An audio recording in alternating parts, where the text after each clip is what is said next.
कानपुर के बर्रा निवासी भूपेंद्र सिंह ने साइबर ठग से ही 10,000 रुपये वसूल लिए। इसके बाद ठग गिड़गिड़ाते हुए कहा कि तुमने मेरा ही गला काट दिया। मैंने तुम्हें बहुत बड़ी रकम दी है। तुम्हारी वजह से मैं पत्नी से नज़र नहीं मिला पा रहा हूँ। तुम समझ नहीं रहे हो।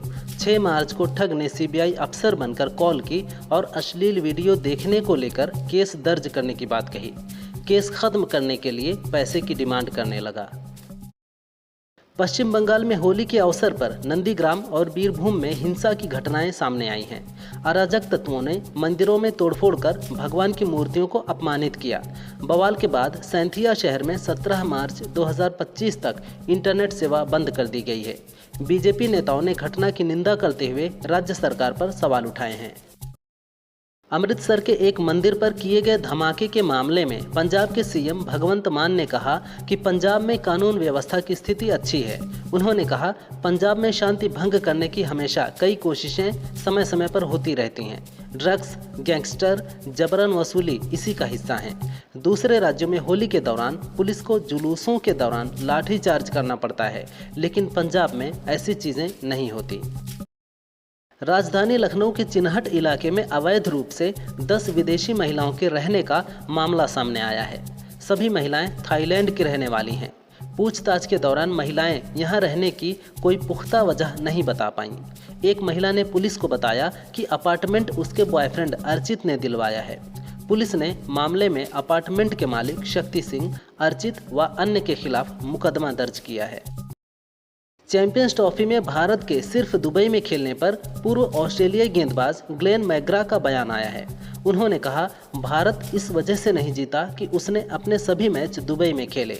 भारत के जीत का कारण यह रहा कि वे स्पिनिंग कंडीशंस में अच्छे से खेलते हैं। उन्हें वनडे क्रिकेट की बेहतर समझ भी है। मुझे नहीं लगता कि भारत को किसी भी तरह का गलत लाभ मिला है। रोहित शर्मा की कप्तानी को लेकर एक बड़ी जानकारी सामने आई है। चैंपियंस ट्रॉफी में जीत के बाद रोहित को बीसीसीआई का पूरा समर्थन मिला है। इंडियन एक्सप्रेस के अनुसार बोर्ड और चयनकर्ताओं ने रोहित को एक और इंग्लैंड टूर पर बतौर कप्तान भेजने का फैसला किया है। बोर्ड का कहना है कि रोहित ने साबित कर दिया है कि वह क्या कर सकते हैं। हर किसी को लगता है कि इस दौरे पर भारत का नेतृत्व करने के लिए रोहित सबसे उपयुक्त हैं। गोल्ड स्मगलिंग के आरोप में गिरफ्तार कन्नड़ एक्ट्रेस रान्या राव ने डीआरआई के अधिकारियों पर गंभीर आरोप लगाए हैं। उन्होंने कहा, मुझे कई थप्पड़ मारे गए, भूखा रखा गया और ज़बरदस्ती खाली पेपर पर साइन कराए गए। मुझे फंसाया गया है। इस संबंध में उन्होंने डीआरआई के अतिरिक्त महानिदेशक को पत्र लिखते हुए खुद को निर्दोष बताया है। डीआरआई ने रान्या को 4 मार्च को बेंगलुरु एयरपोर्ट से 14 किलो सोने के साथ गिरफ्तार किया था। महाराष्ट्र में किसानों की आत्महत्या पर एनसीपी प्रमुख शरद पवार ने चिंता जताई है। उन्होंने कहा कि केंद्र सरकार को किसानों की मदद के लिए नीति बनानी चाहिए। राज्य सरकार के आंकड़ों के मुताबिक 2024 में महाराष्ट्र में 2635 किसानों ने आत्महत्या की है।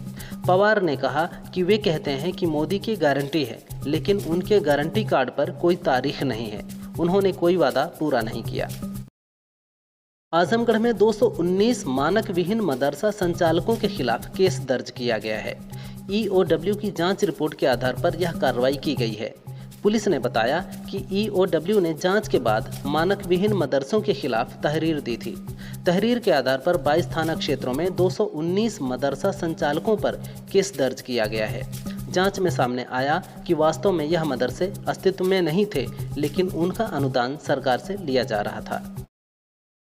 तमिलनाडु में हिंदी के विरोध को लेकर आंध्र प्रदेश के डिप्टी सीएम पवन कल्याण ने तीखी प्रतिक्रिया दी है। उन्होंने अपनी पार्टी जनसेना के 12वें स्थापना दिवस पर कहा, एक तरफ वे हिंदी का विरोध करते हैं, लेकिन पैसे कमाने के लिए अपनी फिल्मों को हिंदी में डब कराते हैं। मुझे समझ नहीं आता कि ऐसा क्यों। वे बॉलीवुड से पैसा तो चाहते हैं, लेकिन हिंदी को स्वीकार करने से इनकार करते हैं। ये कैसा तर्क है।